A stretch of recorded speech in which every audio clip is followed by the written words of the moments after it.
نحمدہ و نصلی علی رسولہ الکریم اما بعد فاعوذ باللہ من الشیطان الرجیم بسم اللہ الرحمن الرحیم انا انزلناہ فی لیلۃ القدر وما ادراک ما لیلۃ القدر لیلۃ القدر خیر من الف شہر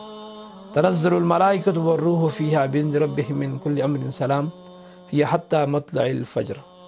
وقال تعالی انا انزلناہ فی لیلۃ مبارکہ انا کنا منذرین۔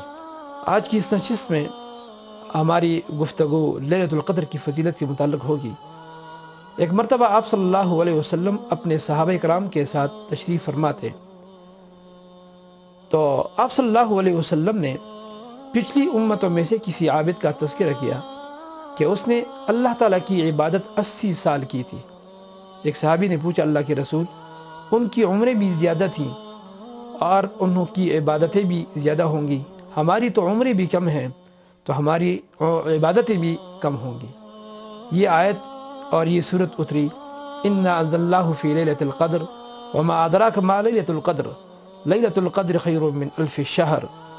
اللہ تعالیٰ نے ارشاد فرمایا بے شک ہم نے اس قرآن کو لیلۃ القدر میں اتارا۔ وما ادراک ما لیلۃ القدر، اور آپ کو کیا معلوم ہے کہ لیلۃ القدر کیا ہے؟ لیلۃ القدر خیر من الف شہر، کہ لیلۃ القدر یہ 1000 مہینوں سے بہتر ہے۔ تنزل الملائکۃ والروح فیہا بإذن ربہم من کل امر سلام، اس رات باقاعدہ فرشتے اور جبرائیل علیہ السلام زمین پر اترتے ہیں اور یہ رات صبح طلوع ہونے تک یہ سلامتی والی ہوتی ہے۔ جبرائیل علیہ السلام سے ایک مرتبہ اسی رات ایک فرشتے نے پوچھا کہ جبرائیل،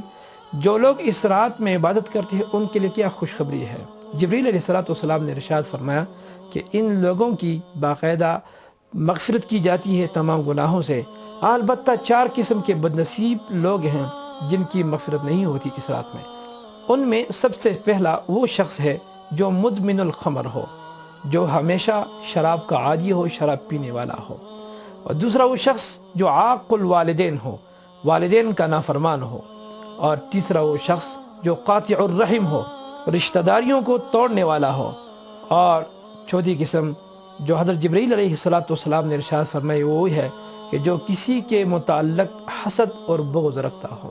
اور اس پہ ایک واقعہ ہے، ایک مرتبہ سعد رضی اللہ تعالیٰ عنہ وضو کر کے آپ صلی اللہ علیہ وسلم کی طرف آ رہے تھے تو آپ صلی اللہ علیہ وسلم نے موجود صحابہ کرام سے فرمایا اگر تم نے دنیا میں کسی جنتی کو دیکھنا ہے تو یہ سعد آ رہا ہے، یہ جنتی ہے۔ عبداللہ ابن عمر رضی اللہ تعالیٰ عنہ کو تعجب ہوا کہ اس کی کون سی ایسی عبادت ہوگی جس کی وجہ سے آپ صلی اللہ علیہ وسلم نے ان کے متعلق خوشخبری دی ہے جنت کی۔ تو حضرت عبداللہ ابن عمر رضی اللہ تعالیٰ عنہ ان کے گھر میں گئے اور 3 راتیں ان کے پاس گزاری۔ 3 راتوں کے بعد ابن عمر رضی اللہ تعالیٰ عنہ جب رخصت ہو رہے تھے تو ابن عمر نے پوچھا یا سعد وہ کون سی عبادت ہے کہ جس کی وجہ سے آپ کو آپ صلی اللہ علیہ وسلم نے جنت کی خوشخبری دی ہے؟ حالانکہ میں 3 دن اور 3 راتیں آپ کے ساتھ رہا، لیکن جو عبادتیں آپ دن میں کرتے ہیں وہی عبادت میں بھی کرتا ہوں، اور جو عبادتیں آپ رات میں کرتے ہیں وہی تو میں بھی کرتا ہوں۔ سعد رضی اللہ تعالیٰ عنہ نے ارشاد فرمایا کہ ابن عمر مجھے تو پتہ نہیں ہے، البتہ ایک بات ہے کہ میں کسی کے متعلق بغض نہیں رکھتا اور کسی کے ساتھ حسد نہیں کرتا، شاید اس عمل کی وجہ سے۔ تو حضرت عبداللہ ابن عمر رضی اللہ تعالیٰ عنہ مطمئن ہو گئے کہ آپ صلی اللہ علیہ وسلم نے جو اس کو خوشخبری دی تھی وہ اسی کے متعلق دی تھی کہ کوئی بھی مسلمان دوسرے مسلمان کے متعلق بغض نہ رکھے اور نہ اس کے ساتھ حسد رکھے۔ حضرت عائشہ صدیقہ رضی اللہ تعالیٰ عنہ آپ صلی اللہ علیہ وسلم سے روایت نقل کرتی ہے کہ آپ صلی اللہ علیہ وسلم نے ارشاد فرمایا تحروا لیلۃ القدر فی الوتر من العشر الاواخر من رمضان۔ عائشہ صدیقہ رضی اللہ تعالیٰ عنہ فرماتی ہے کہ آپ صلی اللہ علیہ وسلم نے ارشاد فرمایا کہ تم لیلۃ القدر کو تلاش کرو رمضان کے آخری 10 میں،